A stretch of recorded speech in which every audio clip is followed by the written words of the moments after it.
Hey there, tennis fans. I'm Grace Carter, and this is Tennis Now, presented by Tennis Express. Tennis Express. Order today, and it ships today.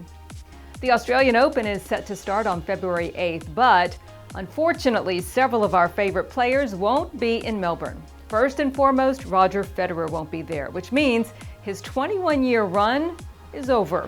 And while he continues to rehab his right knee, he also just wasn't willing to spend weeks in quarantine away from his family. But it looks like he's targeting a return for late February or perhaps early March. Andy Murray, also out. He's been granted a wild card, but tested positive for COVID just before he was set to travel on one of the tournament's charter flights, and he just wasn't able to create a workable quarantine, so he had to withdraw. Players, coaches, and officials are required to quarantine for 14 days once arriving in Melbourne, and the timing just didn't work out. Andy said he was devastated. World number 10, Kiki Bertens, will also miss Melbourne for the first time since her debut back in 2012.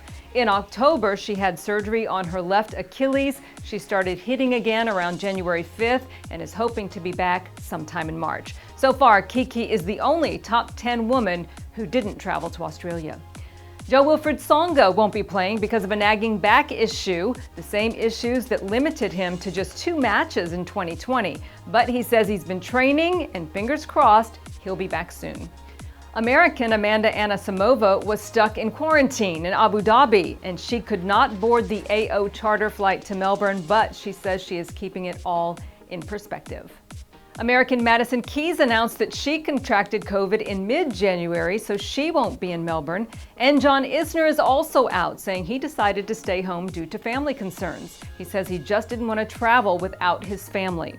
World number 22, Christian Garin, is taking a pass for a left wrist injury, so he joins Isner and Roger Federer as the third top 25 man to step out.